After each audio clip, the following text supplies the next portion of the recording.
Fala pessoal, estamos começando mais um Papo Tech, mais uma vez o meu brother Gus comigo. Vamos em frente.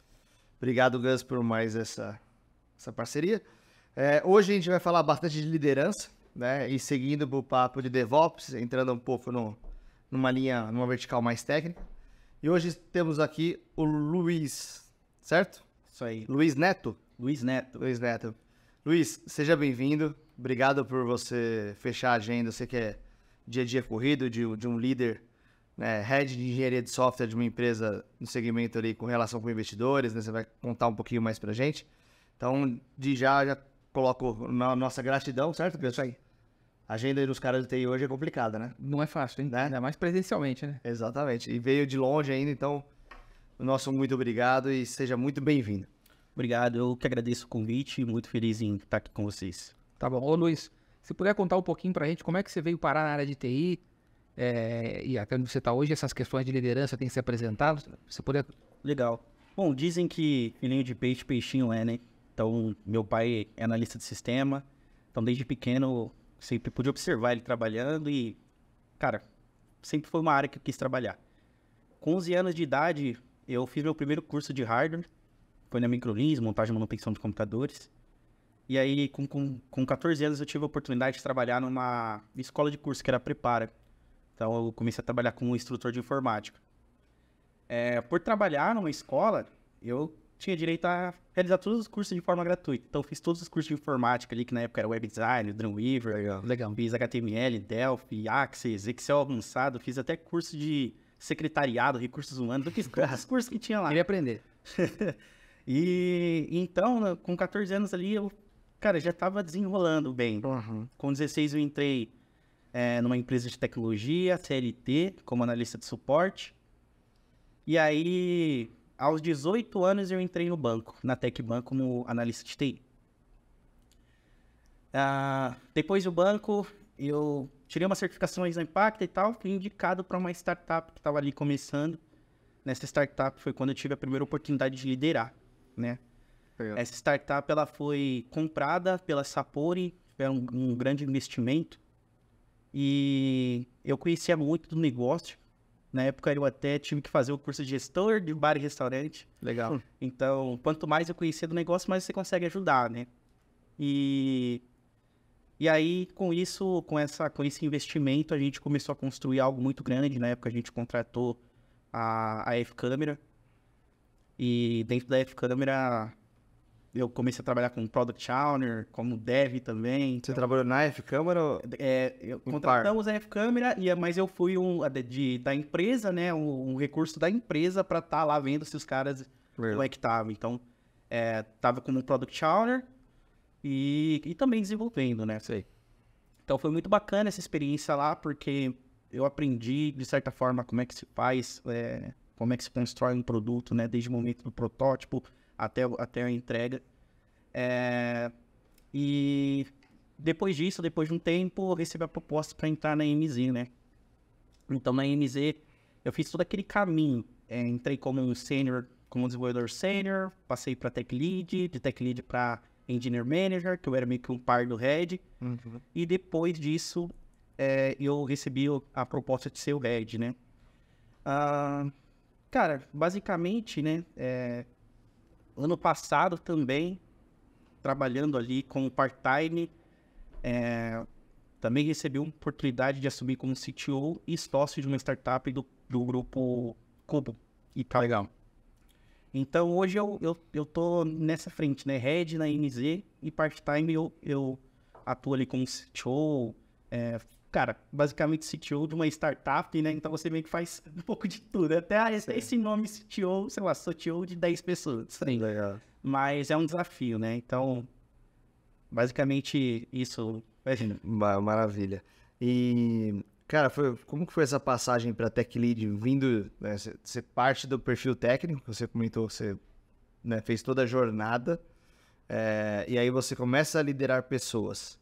O que você sentiu? Como que foi qual foi a primeira mudança que você viu ali? Tipo, putz, agora eu tenho que não só olhar mais pro código. Legal. Uma coisa que eu reparei é que, assim, geralmente, como uma pessoa ela se torna tech lead, né? Você é um cara que é de confiança ali, tecnicamente, você faz boas entregas, Sim. e aí alguém precisa, né, de uma pessoa para se responsabilizar por tal produto, por tal coisa. Só que esse é o problema, às vezes, você colocar uma pessoa que ela é muito técnica, que ela é muito comprometida, mas ela não tem muita questão de gestão.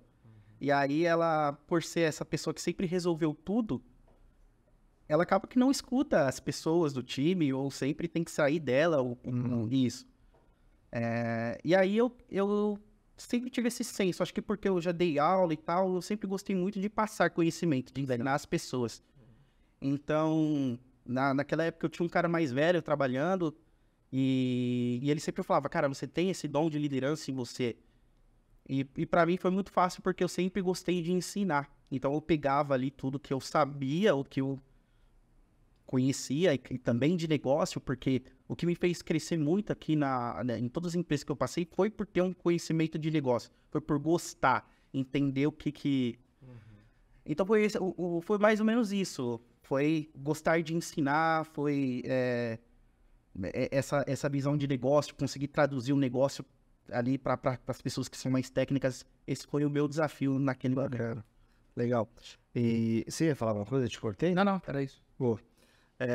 Luiz, se fala muito numa questão hoje, um desafio dos líderes, né, da atualidade, que é aquela questão de gerações Y, Z e tudo, né, essa sopa de letrinha falando de multigerações.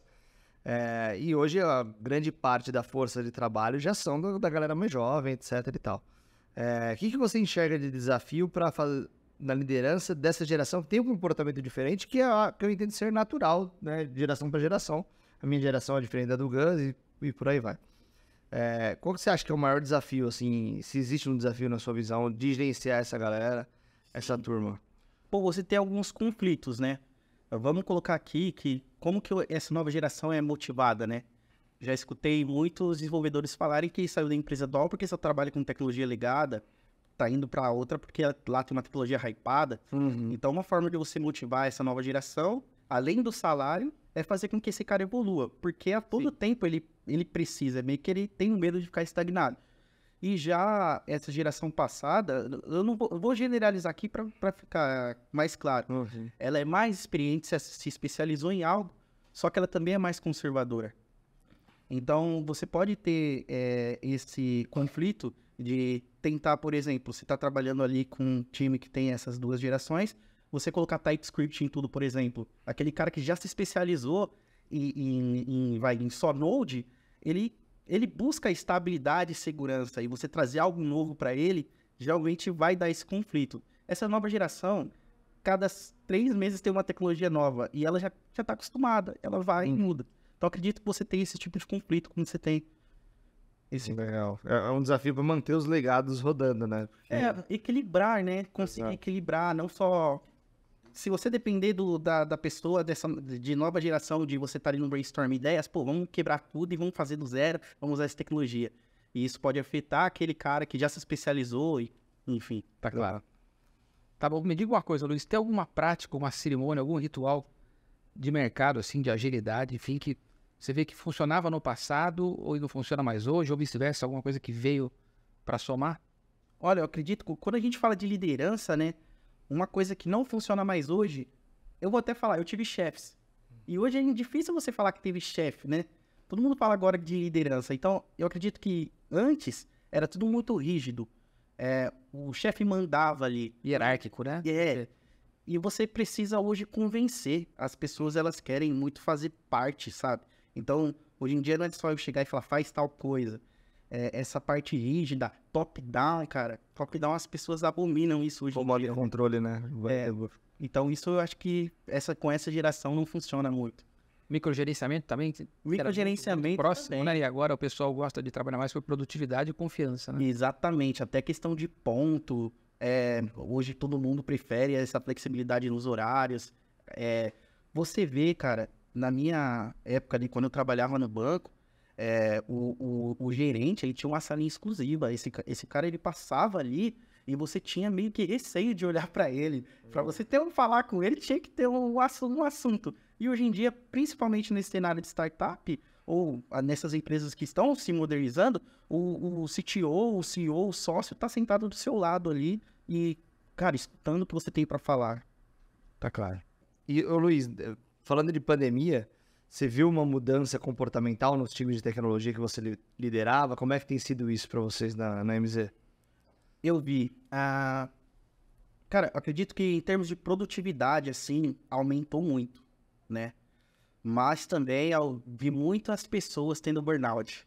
Então, com a pandemia, acredito que a empresa ali, ela... Por que oficializamos o home office? Porque deu muito certo. O cara trabalha muito mais agora, tá em casa. Então, sim, eu acredito que quando você estava trabalhando ali na empresa, você para tomar um café, você para conversar e tal. E depois da pandemia, veio esse trabalho excessivo. Entendi. E essa questão do remoto, como é que você vê a parte de liderança nisso? No presencial era mais olho no olho, né? Muita convivência no dia a dia, né? No horário de almoço. E no remoto a gente tem algumas cerimônias, muita cobrança. Como é que você vê os desafios e como é que a gente consegue resolver? Bom, legal. Quando a gente fala de liderança, a qualidade que a gente tem que ter, assim, eu acho que a maior qualidade de um líder é ter empatia. Então, humildade para delegar, humildade para pedir, humildade para dar feedback, e principalmente nessa questão do remoto, esse feedback, a importância de você realizar o one-on-ones ali, é muito grande, né? Você precisa disso. Você não tá com o cara a todo momento, então você não consegue ter o feeling de como esse cara tá, de como ele tá se sentindo, se ele tá feliz. Então você precisa realmente dessas janelas de one-on-one para conseguir extrair desse cara, né? Não tem mais aquele feedback diário praticamente, né? De você estar do lado do cara e poder falar, putz, aqueles toques sutis durante o dia. É importante, né? Eu gosto não acumulo nada para one-on-one, eu feedback contínuo, diário. Mas quando você tá presencial, é muito mais fácil de você... Questão de agenda também, né? Surgiu o momento para falar com você. Agora no remoto, não sei como que as empresas, falando aqui da minha experiência, a gente deixa o ambiente muito flexível e você tem as cerimônias ali. Acabou a cerimônia, fica aquela... Acabou. Então, é mais complicado. Tá claro. Tá bom. E hoje, com times part-time também trabalhando em empresa, você tem desafios nesse sentido? Dá pra ter? Você mesmo trabalha part-time, você comentou, né? Isso. Cara, é legal falar sobre part-time porque as pessoas, elas podem até confundir com freelancer, né? Depois da pandemia também, você ganhou 4 horas a mais do seu dia. Basicamente, para você trabalhar no escritório, entrar 8 horas da manhã, você tem que sair 6 de casa, 6 horas, dependendo de onde você mora. Mesma coisa para voltar. E também, não sei se teve uma coincidência, nesses últimos anos aí tivemos essa bolha com muitas contratações de difícil contratar desenvolvedor. E aí o que aconteceu? Eu posso falar nome de empresas aqui? Pode, fica à vontade. Porque é um bate-papo, você tá em casa, velho. Você pega empresas como Bossa Box, por exemplo, que teve uma sacada de falar, cara, você é empresa, tem dificuldade para reter desenvolvedor, você tem dificuldade para contratar. Você contrata, o cara rampa o cara e o cara sai. Uhum. Então, e não tá com um budget alto, eu aqui te ofereço esse recurso part-time. E como que eles fazem? Um processo muito grande, um processo muito bom de contratação, onde só desenvolvedor sênior entra. Uma vez que você passa nesse processo, eles te contratam, eles te alocam numa empresa que está precisando, faz um valor fechado e você atua ali 4 horas para aquela empresa como um recurso dela mesmo. E aí, hoje em dia, eu vejo assim o mercado part-time, né? Você... Com a dificuldade das empresas de ter o gerenciamento desse profissional, assim como já tinha hoje as consultorias já prestam esse serviço, mas pro full time, né? Uhum. Essas empresas aí como Bossa Box, como a Growix, elas estão fazendo isso com part-time, agora que com trabalho remoto as pessoas têm mais 4 horas aí de... Isso é legal. E do lado do profissional, como que você vê o desafio, assim, do cara conseguir virar a chavinha ali? E até não ter um burnout, né? Tipo, você comentou do burnout, saúde mental, etc. Eu acho que quando eu era dev, eu fazia freela, sim. Não era part-time, mas era freela. Então, eu pegava a freela direto.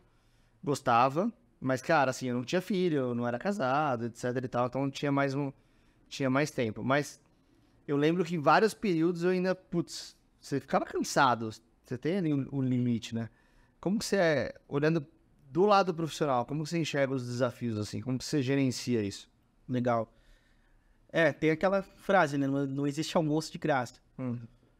Mas esse modelo de trabalho é muito pensado nisso. Porque o profissional part-time, ele não tem uma obrigação de horário. Então, é 4 horas, independente do horário do dia. E é realmente pensado ali o escopo de trabalho para esse part-time. Então, ele faz com que você tenha realmente a capacidade e não tenha essa sobrecarga em cima de você. Então, assim, pode acontecer, né, de você ter um burnout.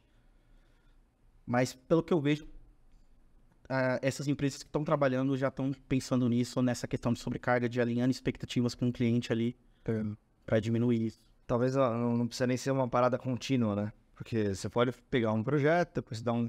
Eu fazia isso, pelo menos. Depois que eu comecei a ficar mais calejado em relação à minha capacidade como... O dia, você aprende que o dia só tem 24 horas, de fato, não dá pra fazer milagre. Eu comecei a tirar um pouco o pé. Então, fazia um projeto, esperava um tempinho, depois fazia outro projeto e por aí, velho. Não abraçava... Exato, não abraçava tudo. Você fazia muito freela também, Gus? Nunca tive... Part-time? Não, nunca tive muito de fazer freela, não. Não? Não, fiz pouca coisa no início da carreira, mas não. Boa. Acho que a gente pode, inclusive, agora começar a falar dessa parte mais técnica, né? Sim, né? Porque, na verdade, o Luiz comentou a questão de liderança, né? E falando de pessoas, a gente tá falando de cultura. E o DevOps, ele tem essa questão de falar de cultura, né? De trazer como não só ferramental, mas uma cultura de desenvolvimento de software, né? Se quiser, se você pudesse me falar um pouquinho em relação a isso? Legal, né? DevOps, né? DevOps é realmente uma cultura que ela vai aproximar ali a área de desenvolvimento com a área de operações, antiga infraestrutura, né? Então, se você pegar, a gente fala aqui do ciclo de desenvolvimento de software tradicional, vou também resumir bastante, mas você tem ali a área de desenvolvimento que recebe uma demanda, essa demanda o desenvolvedor vai codar, vai commitar, depois ela vai passar por uma análise ali técnica, verificar se esse código tá ok, vai testar esse código e tudo mais. E depois disso, é passado para essa outra área de infraestrutura. Ela vai provisionar o ambiente e vai fazer o deploy. Isso acontece que, como são áreas isoladas, se dá algum problema, você vai precisar acionar aquela outra pessoa. E quando a gente fala em empresas grandes, ambientes grandes, cara, você pode até perder a janela por causa disso, né? Então, a DevOps, ele vem justamente para facilitar isso, com automações de processos e também com essa cultura de responsabilidade compartilhada e colaboração entre a equipe. Aí você usa metodologia ágil. É menos silos, né? Na questão de, eu sou dev, o cara é infraestrutura, outro é DBA. Exatamente. Então, acho que ninguém deixou de ser dev, não é que todo mundo é DevOps, mas essa eliminação de barreiras no dia a dia ali que a gente percebe, né? Exatamente. Tá bom. Isso acaba ajudando na entrega de velocidade, eu percebo, né? Porque com essa questão de silo entre dev, infraestrutura e processos muito engessados, no DevOps a gente traz um pouco mais de, junto com a agilidade, né? Um pouco mais de agilidade. Principalmente pelas automações, né? Se a gente pode falar um pouquinho aqui... Claro, fica à vontade, acho que Quais são... Primeiro ali você tem os testes automatizados, né? Então, só com isso você já consegue tirar esse trabalho manual que é testar. E aí a gente fala de pipelines de CI e CD, né? CI ali de integração contínua fica mais especificamente ali na área de desenvolvimento. Sim. Ele vai tentar automatizar tudo que era feito antes manual, num processo de revisão, por exemplo. Então, vou subir, tem que... Cada desenvolvedor trabalha de uma forma. Então, você tem ali um lint para formatar seu código, ele vai verificar se está formatado. Vai rodar a pipeline de testes automatizados automaticamente. Você vai fazer alguma checagem de segurança, que aí também entra DevSecOps, né, que a gente pode falar também. Mas você vai fazer alguma checagem de segurança ali com o SAST. Então, só com esse ganho de você automatizar esse processo, você já está ganhando agilidade. Porque uma vez que você, desenvolvedor, subiu esse código e em 5 minutos você já tem o feedback, se tem alguma coisa errada ou se ele realmente já passou, você já ganhou tempo. Poderia acontecer isso lá no DevOps e voltar para você. E aí você também tem o outro lado, que é o CD, que é essa integração contínua. Ela faz o quê? Ela automatiza já a área de Ops, né? Vai automatizar o processo ali de deploy. Então, com esse processo de automatização, você já vai ganhar agilidade na entrega do seu software. Essa agilidade, ela vem em números concretos, Luiz, em relação... A gente tem números de mercado em relação ao quanto que a gente tem mais agilidade, tem menor tempo de entrega e assim por diante? Quando você tem todo o ecossistema funcionando, né? E aí você utilizando uma metodologia ágil como Scrum, por exemplo, você vai conseguir ter métricas de change lead time e change life cycle lá, que basicamente você fala quanto tempo desde a criação de uma atividade é o meu deploy. Ou a partir do primeiro commit, quanto tempo isso foi para produção. Então você consegue traquear as suas taxas de sucesso ou taxa de erros, né? O tempo que uma feature vai para produção. Então você... até de produtividade individual do desenvolvedor, né? Produtividade individual, porque uma vez que você tira do seu desenvolvedor ou até da sua pessoa de Ops, de ficar fazendo esse processo manual, ele vai ser mais produtivo em coisas mais interessantes, né? Tá legal. E qual que é o ponto de partida para o dev no mundo de DevOps? A pessoa que é dev vai ter que, assim como a pessoa de infraestrutura, vai ter que mudar um pouco no seu dia a dia, né? Sim. Eu sei que Git é um exemplo prático ali, mas o que o dev tem que entender para ele se dar bem com essa dinâmica? Legal. Quando você tem a cultura de DevOps, você tem uma responsabilidade compartilhada, o que significa que o que antes só a área de operações ela fazia, por exemplo, a área de operações fez o deploy e ela está monitorando o serviço. Então, se quebrar, se deu algum problema, ela vai ter que avisar o dev. Beleza. Imagina que se você tem DevOps e essa cultura, o dev mesmo está monitorando. Perfeito. Então, uma vez que ele monitora, ele sabe, ele vai até melhorar o código dele. Porque vai falar, pô, eu preciso codar dessa forma aqui, porque precisa ser assim, né? E então, é muito importante dele conhecer um pouco. O dev não precisa conhecer de Ops, tá? Mas é importante ele conhecer um pouco de como é o ambiente que ele tá, de como são os recursos, se ele vai fazer algum código que pode utilizar mais memória ou mais recursos. Então, é importante que ele fique com esse pezinho, principalmente na monitoria.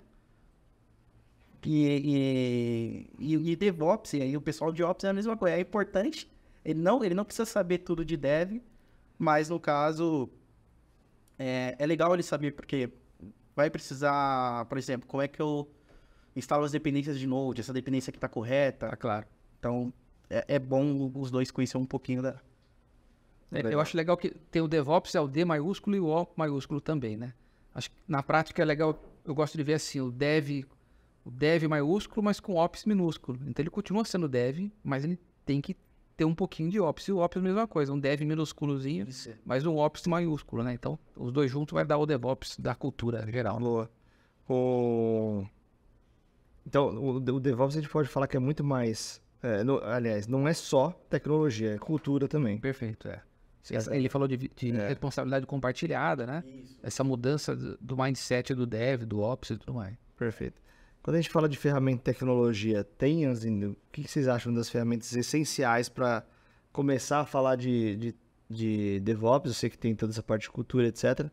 Mas quando a gente vai para a prática ali, o que tem o kit mínimo que vocês ou recomendado? Bom, você vai ter ali principalmente uma ferramenta para controle de versão, né? Git, GitHub, GitLab.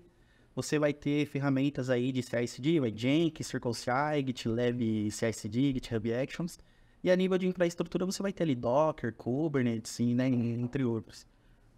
E as clouds têm suas ferramentas próprias também, né? Além de ser compliantes com essas ferramentas de mercado, cada um traz algum nível de observabilidade ali, até para garantir um lock-in com a própria cloud, né? Traz sim. Legal. E A gente pode falar que DevOps é para todo tamanho de empresa? Como é que vocês já viram no mercado assim, uma startup nascendo já com conceito de DevOps ou não? Primeiro foca no produto, o que você, com base na sua experiência? É para todo tipo de empresa, porque é uma cultura, né? É importante você ter, realmente, a gente fala muito aqui, mas é de responsabilidade compartilhada, né? A colaboração. Então, independente do tamanho da empresa, independente da infraestrutura dela, é importante ela ter essa cultura. Eu também acho que é para todo tamanho. Eu tenho a impressão que as novas, por ter menos legados, tem mais vantagem até, né? Porque o ferramental novo traz e tem menos barreiras para adoção. Né? Mas as grandes também, com linguagem de programação antiga e tudo mais, conseguiram, pouco a pouco, colocar essa dinâmica não completa. Ali. Às vezes não tem o CD completo, mas tem o CI. Sim, né? Ainda faz a implementação na mão. Acho que tem sido um movimento que dificilmente alguém está muito para trás nisso, né? É começar pequeno, né? Começa automatizando ali, principalmente do lado do desenvolvimento, que eu acredito que é mais fácil. E depois você vai para essa parte de Ops, que aí tem infraestrutura como código, que já é mais complexo. Sim. Eu vejo o DevOps essa questão cultural de eliminar silos dentro de TI, né? Com Dev e Infra e tudo mais, um pouco parecido com a eliminação de silos de agilidade mesmo, né? De usuário, da área financeira, com o analista de requisitos. Agora tem essa figura do PO, o Product Management também, trafegando nas áreas, né? Aproveitando das estruturas de agilidade, hoje vocês usam agilidade na prática? Como é que você enxerga isso? Tem alguma metodologia que você prefira? Cara, implantamos recentemente uma chamada Dual Track, conhece? Sim. Dual Track Agile, né? Isso. Se puder explicar um pouquinho, até para quem não conhece do nosso público. Basicamente, né, Dual Track, você tem duas trilhas trabalhando simultaneamente. Se a gente pega aí, qual que é o problema, você pega com o Scrum, o que acontece às vezes? Na maioria das vezes, você desenvolve uma feature, essa feature vai para produção e não tem tanto impacto. Ou lá no meio da sprint, essa feature precisa voltar para ser melhor descrita porque não está claro. Tem uma série de probleminhas que foram encontrados no tradicional, o pessoal com o Dual Track tenta corrigir. Então, qual que é a proposta? Você vai ter uma trilha chamada Discover e outra trilha chamada Deliver. Essa trilha chamada Discover, você tem um propósito ali de pegar uma atividade no backlog que você recebeu e detalhar ela, tanto a nível de negócio como a nível técnico. É muito importante que pessoas técnicas elas estejam presentes nessa trilha de Discover. A trilha de Discover, ela trabalha uma sprint à frente da trilha de Deliver. Legal. Então, tudo que a trilha de Deliver vai trabalhar, a Scope, ela já deixou pronto. O que é mais importante aí desse, vamos colocar como flavor, é que você coloca as pessoas técnicas ali também para conseguir detalhar aquela atividade. Não é só a equipe de produtos vai lá e vai fazer. Quando você coloca a equipe técnica lá, você facilita e fica muito mais claro para quando ele ir para delivery. É importante porque às vezes tem questões de inovação que estão sendo trazidas, né? Tipo metaverso ou hiperpersonalização, esse tipo de coisa que o pessoal de técnico já tem que ir se preparando minimamente, né? Exatamente. Você vai levar para delivery quando já estiver muito claro. Tá claro, para começar, tá ok, vamos lá. Então você tem essa trilha de Discover, que ela, na maioria das vezes ali, consome mais tempo, fica mais a equipe de produtos, um pouquinho de dev, e a trilha de delivery, onde os devs trabalham realmente. Legal. O que difere aí, talvez, do modelo tradicional, vamos trazendo para mais exemplos práticos, que eu acho que a galera sempre gosta dessa tangibilizar ao máximo, né? Então eu saio um pouquinho daquela figura, vamos trazer o perfil do UX, por exemplo, ou então o UI. Ele faz a tela, depois ele manda para a esteira de desenvolvimento e aí entra no padrão convencional. Agora o trabalho ele nasce junto, então o dev ele participa de certa forma da criação e o UX participa também, né? Aí quase o exemplo que você trouxe do dev minúsculo e o ops. Perfeito. O dev ele tem, o UX ele participa também do desenvolvimento ali de certa forma, né? Exatamente. E do Discover todo mundo vai participar, não se pode chegar uma atividade diretamente para deliver. Tudo. A gente tem um conceito, né, de upstream e downstream, que eles chamam de rio acima e rio abaixo. Imagina que você tem aqui, vou colocar uma represa onde você controla a água, tudo aqui é rio acima. Uma vez que você abriu as portas e essa água ela ir para rio abaixo, você já não tem mais controle. Você já não consegue mais tratar dessa água. Então, se você tiver que tratar ela, você vai ter prejuízo. Então, quando a gente fala de discover e deliver, é a mesma coisa. Se for para deliver, tem que estar tudo tratado. Se você tiver que voltar de deliver para discover, para ter que refinar, dar mais detalhes, você tá tendo um prejuízo. Então, lá no discover, tá todo mundo lá para garantir que aquela atividade realmente está pronta para ser trabalhada. E aí vai o UX, vai até DevOps. Vai até a pessoa de Ops para falar, cara, esse é o ambiente que vai precisar ser necessário. Mas é mais integrado o negócio, né? Mas eu acho que é justo, inclusive, porque fica muito fácil aquele empurra, né? Tipo, não tá certo. Mas, pô, você não especificou certo. Agora acho que as coisas nascem mais juntas. Às vezes a pessoa tem 10 horas de plane, cara. Porque recebeu a demanda toda de produto e agora? Como é que faz que entrega isso aqui? Desde o zero para depois pensar como é que vai desenvolver, né? Então, quando já tá tudo certinho, Dual Track facilita muito. Tá claro. E, Luiz, como é que você vê a parte de falta de mão de obra hoje e formação de profissionais, sob o ponto de vista de DevOps? É um profissional que é bem remunerado e tudo mais, mas mesmo assim a gente tem falta de mão de obra, né? Porque é mais fácil você, um desenvolvedor ser DevOps, do que você já começar como DevOps, né? É basicamente isso, assim, como que tá o cenário hoje, né? Eu vejo muitas escolas ensinarem muito já de framework e menos base. A pessoa começa aprendendo um React, por exemplo, sem antes aprender JavaScript. E, cara, isso faz com que essas pessoas novas que estão vindo pro mercado já não vêm tão completa. Já começa a codar, mas não sabe nem o que é hardware. E isso faz com que a gente tenha essa... Que o DevOps é uma evolução natural ali, né? Do Dev e do Ops. Então, se o cara não tem base, como é que faz essa evolução, não? E tem que ter um conhecimento de cloud também, né? Boa. Né? Questões de on-demand, né? Para serviços e tudo mais, né? Menos calcado no físico, né? Exatamente. E o profissional de DevSecOps, onde ele se encaixa? Onde que ele nasce, na visão de vocês? Um DevSecOps. Um DevSecOps, ok. Quando a gente tem análises de segurança ali que você precisa fazer, né? Dentro também do ciclo de desenvolvimento de software, você vai ter ali preocupações com SAST, que é uma análise estática do código. Você vai ter preocupações com DAST, que é uma análise dinâmica do código. E você também vai ter, acho que é SCA, que é você ter validações ali das suas bibliotecas. Quando você tem essa DevSecOps, você fazer com que esse profissional de segurança, ele também já esteja dentro de todo o processo. E é basicamente isso. Não sei se eu respondi a pergunta, mas... Questões de segurança já envolvidas desde o desenvolvimento. Desde já nasce. É uma responsabilidade do Dev e do cara de DevOps também. E aquilo que volta de novo, quando você coloca DevSecOps, aí você também já tá com a responsabilidade compartilhada, onde a segurança também é responsabilidade do Dev que tá codando. Então, minimamente, a gente fala de shift level, que é testar tudo que é antes da entrega.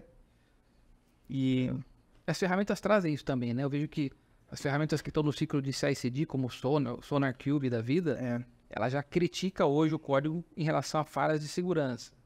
Quando ela critica, o dev aprende alguma coisa com aquela crítica, né? Exatamente. Ele vai ter que refatorar o código e já fica mais ligado. Não posso fazer isso por conta de uma possível falha de segurança. Então, a ferramenta traz esse aprendizado, né?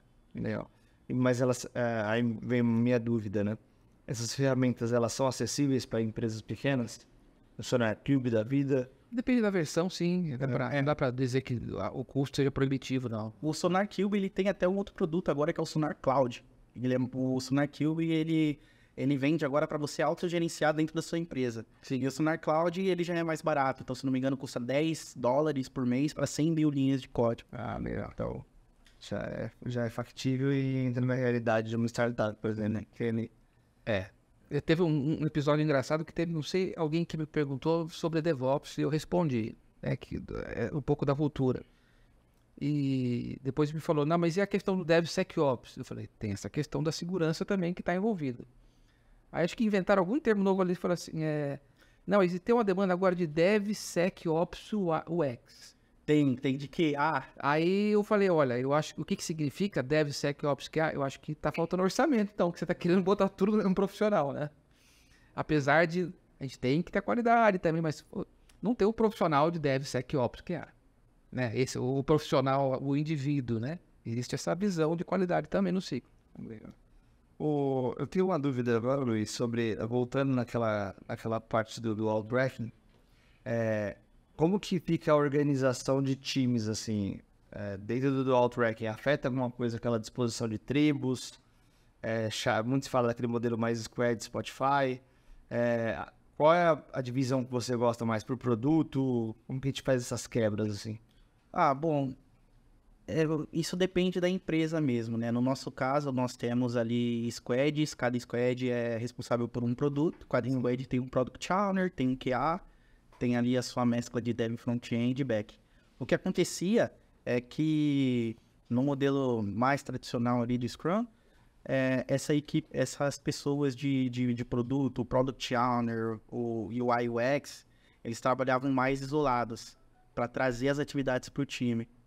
E quando você coloca essa metodologia do Outtrack, você só faz com que o time eles trabalhem mais junto, né? Com aquele papo do Outtrack, são duas trilhas trabalhando em conjunto. Perfeito. Legal demais. Hoje vocês trabalham em conceito de tribo? Não. Mas legal. Bacana. A tribo é mais temática, né? Dependendo da organização, pegam várias squads assim, de um tema comum, né? E coloca de uma... Já pensei em fazer isso, mas aquilo não encaixa, não faz sentido. Não adianta martelar, né? Falar, temos uma tribo disso. Né? Se fizer sentido, vale a pena. Tem esses movimentos de mercado, tem que descer com ela. Agora tem que ter. Não é assim, né? Legal. E, Luiz, trabalhar com formação, como que você entende, assim... A gente falou de um gap, você até trouxe uma visão bem interessante do gap, que falta ali base para essa galera e tal.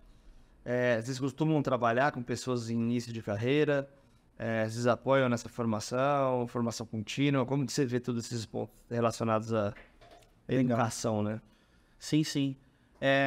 Nós pegamos estagiários, desenvolvedores júniores ali, principalmente... Cara, Rocket City, já fui atrás de Rocket City buscar profissional. Super a favor de conhecer tecnologias, quanto mais tecnologia conhecer melhor, desde que você se especialize em uma. Não curto muito quem mal começou a aprender alguma coisa e já tá indo atrás de outra. Mas pô, nem aprendi, eu tô aqui trabalhando com Python, mas já quero ver Go. Mas você já dominou o Python? Não, então eu não indico. Mas tô sempre ali motivando, a gente tem as políticas ali de reembolsar, desde que mostre o certificado. Legal. E, bem lembrado, assim, certificação. Você ainda olha para isso? Tem valor no mercado? Como é que vocês enxergam isso? Com certeza, ainda olho sim. Mudou bastante porque depois que eu acho que veio a Lura, o DMI, ficou... Não é mais tão burocrático quanto antes, que você queria aprender sobre o Windows Service, tinha que ir lá na K-Solution, comprar e tirar a certificação. Sim. Hoje em dia você vê que compra um curso ali de R$29. Mas, por exemplo, tem uma certificação da AWS, é um diferencial, tem uma certificação, seja do que for, continua sendo um diferencial, assim como a faculdade. Muitos também falam, não faz mais faculdade, que não tá fazendo sentido. Cara, faz a faculdade. Era uma outra pergunta. Conhecimento de base, né? De modelagem de dados. Eu fiz faculdade já depois de estar na área e eu aprendi muito de teoria. Então, eu mesmo era um cara que falava, não preciso de faculdade porque eu já sei muita coisa. Mas aí, beleza, a sociedade pede faculdade. Não tem como você crescer de hierarquia sem ter uma faculdade. E quando eu fiz, mudou totalmente minha cabeça. Porque eu realmente aprendi ali com outra cabeça, até com um pouco mais técnico, conhecendo mais as coisas, a teoria encaixou muito mais. Então eu indico. Legal. E faculdade tem essas questões, acho que é uma discussão que inclusive já gerou muita polêmica, né? Vocês olham para a faculdade no ano. Eu gosto sempre de destacar, quando a gente fala dessa questão de faculdade, tem um ponto relevante, que é a pós-graduação. Sim. Então é interessante hoje você pensar numa pós-graduação em algum tema bem específico. Pós-graduação ela tem uma flexibilidade maior e a gente vê muitas pós-graduações sendo lançadas bem legais. Aí você fala, pô, vou fazer. Aí se a pessoa não tem a graduação, ela fica ali meio que travada, porque uma é pré-req do outro, né? Então eu acho que pelo menos pra mim, assim, a faculdade é o ponto que mais, é o carro onde mais dói, assim. Principalmente para quem tá começando, né? Exato. Vale a pena, não tem porquê. Já mata isso. Eu também fiz faculdade depois, de início, já programava e tal. Fiz, parei, demorei pra me O formar. Enéas Carneiro, o político, o que ele falava da escola, e a favor da escola, ele falava, não, a escola é muito pouco. Mas ele falava assim, mas é melhor pouco do que nada, né? Acho que a faculdade também, e eu me formei em TI em 99. Acho que a distância naquela época do que se ensinava para o mercado era muito maior do que hoje. Hoje, até a linguagem tem faculdade focada com Python, né? Já é um pouco bem mais perto do que a do mercado. Aí, eu acho que ainda tem as faculdades mais engessadas, mas eu acho que tem boa parte do mercado ali educacional que já se atualizou e já vem trabalhando com tecnologias mais hypadas, digamos. Na minha faculdade, a linguagem de programação era Fortran. Era na nada pedra? do- Como que era? Não era na pedra, mas era quase um cartão perfurado ali. Mas já não se usava a tempo, né? E Eu tive Pascal na faculdade. é Pascal e Fortran, eu tive os dois. Mas também não se usava no mercado de São Paulo, pelo menos. Então, hoje em dia já tem faculdade com linguagens que está sendo usada no mercado, né? Legal. Eu te perguntei por causa de certificado também, porque eu lembro que na época que eu programava tinha muita relevância o certificado da Microsoft ali, né? Que trabalhava com .NET tinha muita relevância. E aí, bem numa linha que você mesmo já me falou de certificados mais alinhados às clouds, né? Você agora mesmo já tem alguns de... Eu tenho os de AWS. cloud. Eu cheguei a ter o de Visual Basic na época também, né? Então, Estudou .NET? eu me certifiquei em VBA, Visual Basic for Application. Então, eu fiquei em VB5 ou VB6 na Sei, época né? lá. Mas já não vale mais nada, né? Mas o das clouds vale a pena para ter uma visão comparativa entre cloud. Acho que vale muito a pena hoje em dia. Com certeza. E aproveitando o seu gancho aí, falando em cloud, quem certifica na AWS consegue certificar mais fácil na Azure ou na GCP? Um pouco mais fácil, porque você consegue traçar paralelos, né? Em relação a Kubernetes, por exemplo, o que o serviço faz. Legal. E para a próxima cloud, fala assim, esse serviço de dados, por exemplo, é igual o outro lá da outra. Então, um pouco você reaproveita assim. Boa. É tudo muito parecido. E, Luiz, falando um pouquinho ali acho que é um pilar importante, não é 100% tecnologia, mas ele tem uma participação relevante, que é a atração de programadores, perfis de tecnologia, que são escassos e é difícil achar gente, né? Com certeza você deve ter uma régua ali de qualidade. Pessoal de tecnologia do seu time participa do processo seletivo? Você participa? Como que é isso para você? Qual que seria o mundo ideal, na sua visão? Legal. Olha, participa. Eu, em alguns momentos, já tentei buscar no LinkedIn, não faço isso mais, porque eu prefiro terceirizar mesmo, para quem é da área de recursos humanos.